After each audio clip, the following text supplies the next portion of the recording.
All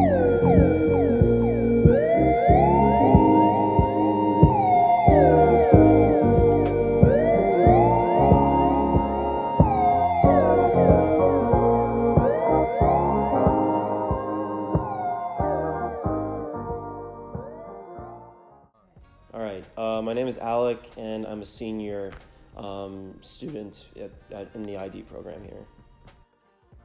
Well, at the moment, like I'm enjoying my senior semester project, but I really enjoyed the brand language project that I did last year with Professor Shin, spring semester, and I really liked that because it was really research based and it was really exciting to understand the brand language of a particular company and applying that into various products and services. So that was really fun and it was really worthwhile. My most recent internship was with Clark's Americas in Waltham, Massachusetts, which is like the greater Boston area.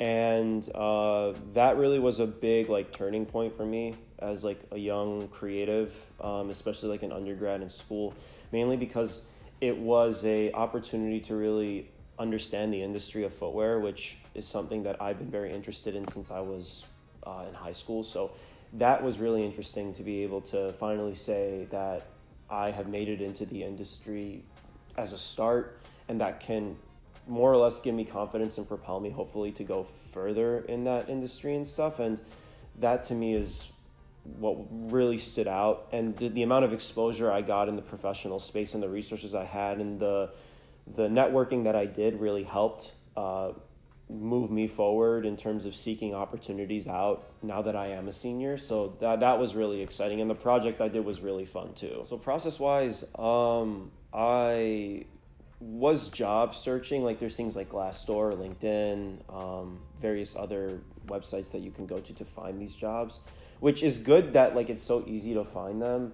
But at the same time, it can be stressful because like if you're trying to look at it throughout the year, like you don't know when a company is gonna upload some sort of a position that you're interested in, because some companies try to put them up early and like weed out a bunch of other people who might not be as prepared. And then there's other companies, which is like the majority, where it's like they are putting them up in the spring, in the winter, which is typically when you would expect these type of opportunities to go up. But my process was just going on those websites. Was I somewhat successful? Like, yeah, I found some stuff that was like related to what I wanted to do, but most of the ones that I applied to, I either didn't get a response back, or it just was kind of a dud, and it didn't really suit the interests that I had.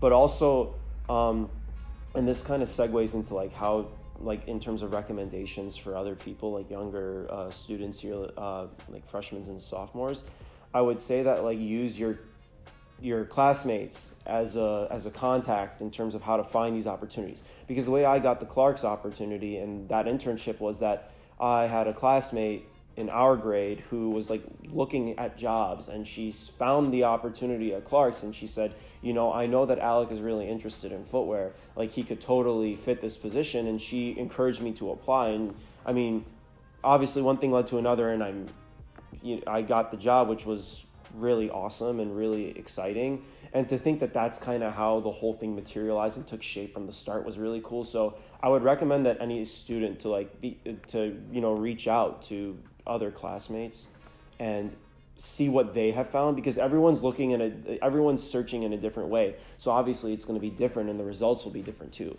So that was kind of cool for me, and it's that resource is definitely different, but it can be very eye-opening in terms of the opportunities that could be available that you personally haven't found. I decided to pursue industrial design.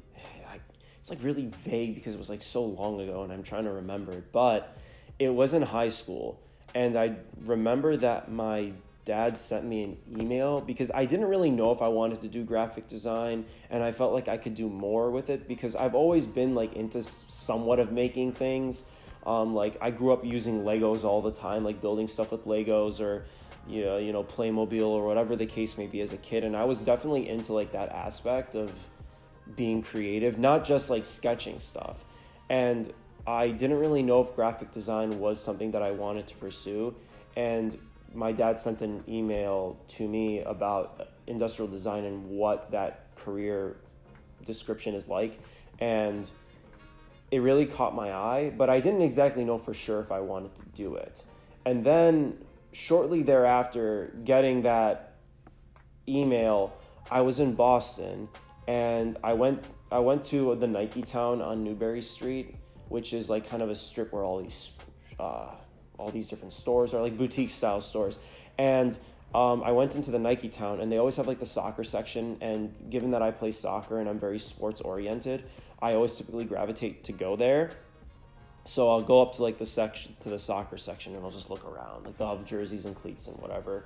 And the one of the interesting things that I saw was a booklet on this cleat that had recently released to the public, and it was just this lookbook of like all these different like ideation sketches and showing the process of how they came up with that soccer cleat. And because I'm so invested in sports and I love sports, and I'm also interested in art and design and stuff like that, it only made sense for me to kind of connect the dots and pursue a career and invest in footwear. And over time, as I've begun to like expose myself more to like design with footwear and just design in general, it became very apparent that I was very passionate about it, and I really loved it. And that was kind of how I got into industrial design, was that interest in sports and that interest in art and design, and like how could I put those things together. You're told what to do a lot in school, and that can be good and that can be bad. The curriculum itself, like it's structured in a way so that you can have exposure to every aspect of design, which is really good. But at the same time, it can be kind of frustrating because, you know, you might have a project that you're not really into. And I'll admit, like, I've been in those situations, and I think the reason why I'm so, I wouldn't necessarily call it passion, but rather I would call it something like, just like the desire to at least get the most out of what I have. And I tell this to a lot of people. It's like people will complain and they'll say stuff about projects like, oh, I don't like this project, it's not very interesting. Well, in reality, like, you're going to get projects that you're not that interested in when you're working. So it's like, you know, it can be tough. It can be annoying. It's not necessarily something you're super fond of and you love, but at the same time, it's understanding that not everything is going to be that easy. So where do I see myself in 10 years, and what do I do to pursue, how am I going to go about pursuing my career in industrial design? Well, first and foremost, hopefully not being homeless. That's one thing. Having a job, and having a job that I like. Having a job that has an atmosphere that is what I'm interested in. That it's an atmosphere where it's very productive, where it's creative, and that the people are also investing their time in design. And that is really up to, you know, your skills and your opinions and personality traits as a designer. It really varies depending on what you like. Someone might like the freelance business more than the corporate business. And I see myself pursuing more of the corporate end of things because a lot of the companies I'm into and a lot of what I'm interested in doing with design anyway is very corporate oriented. And it's not that I want to cancel out the freelance side of things, but I see myself going into corporate first and getting an understanding of all of the design, how they go about their design thinking, but also going about how their business operations are done, which is very different compared to the two. But I definitely see myself going into footwear. I think that having the Clark's internship under my belt was something that it gave me a little bit more confidence in knowing that I might have a chance. And it's a very competitive space, which only gives me more of a drive to try and get into it. But even then, if that doesn't work out, it's not like it's a desire that is like out of the question and out of like my narrative in life. It's like you can totally pursue that opportunity in the future if you really want to.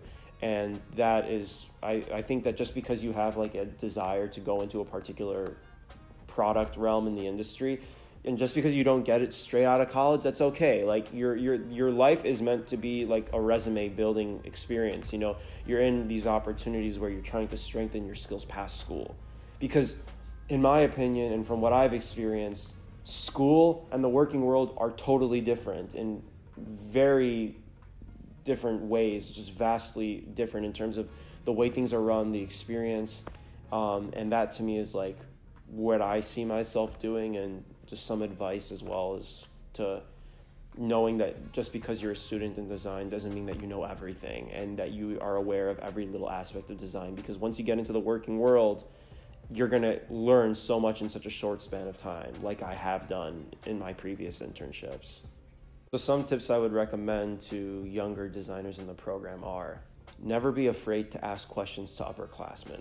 Because when I was a sophomore, I was kind of intimidated, and I was kind of intimidated by the fact that seniors weren't always around in the studio. And like sophomores are around in the studio. Like they definitely are younger, and they, you know, they're really interested in being in the space, and they like being in that space, which is something that I like too. But even then, it's like sometimes like I would be kind of intimidated by the fact that certain seniors are like, oh, they're seniors, like they know all this stuff and they're so knowledgeable and things like that. And I feel like that could be somewhat intimidating.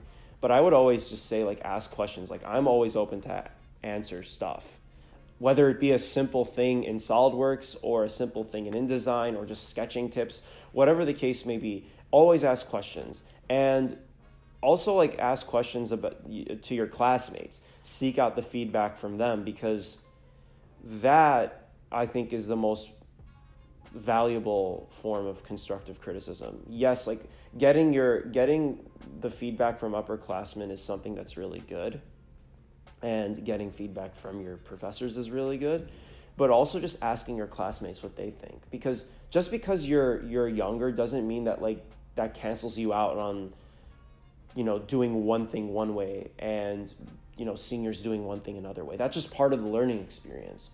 You know, you start off in one phase of how to go about designing a product or designing a portfolio, and then you look back on it 2 years later and you're like, why did I do it that way? Well, it's just part of the learning experience.